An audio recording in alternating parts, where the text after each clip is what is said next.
Do details from JonBenet's autopsy indicate that her crime scene may have been staged?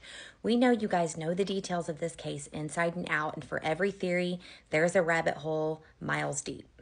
So we have gone over this case with a fine-tooth comb, and we were bringing you all of the facts as we know them, and we are starting a series on the JonBenet case.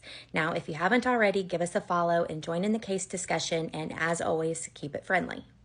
So let's talk details. This is the garrote that was found around JonBenet's neck. Now, it was actually fashioned into what they describe as more of a noose than a garrote. The knots on the white cord that you see here are described as not complicated in nature, and that portion of wood that you see there is actually a paintbrush from an art kit belonging to Patsy Ramsey.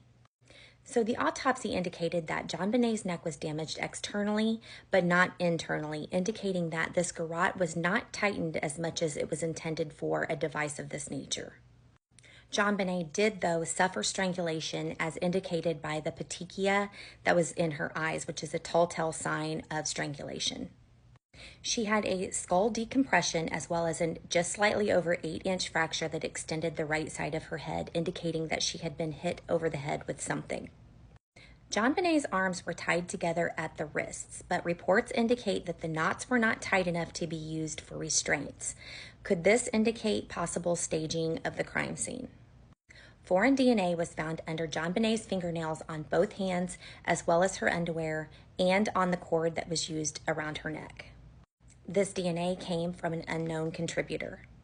A vaginal exam indicates that JonBenet was SA'd the night of her murder, according to some cell irritation that was found during the examination, and theories are that it was possibly from the paintbrush at the crime scene or a digital manipulation. There is also forensic evidence that indicates that something similar may have happened to JonBenet 7 to 10 days prior to the date of her death. Pineapple found in her stomach contents remains a huge source of controversy in the JonBenet case and deserves a whole chapter on its own. But it is not known when, why, or how JonBenet ingested pineapple the night of her death.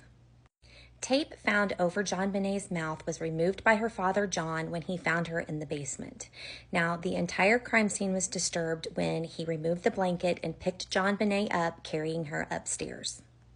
JonBenet's body was already in rigor mortis at the time that she was discovered, as her arms remained above her head with her head tilted to one side. Autopsy results revealed a stun gun may have been used, but that has never been confirmed. JonBenet's body was never removed from her home that night by the killer, as indicated in the ransom note that was found at the crime scene. And guys, we are planning to deep dive that ransom note, as well as all of the other things that make this one of the craziest, strangest, most famous unsolved murder cases in U.S. history.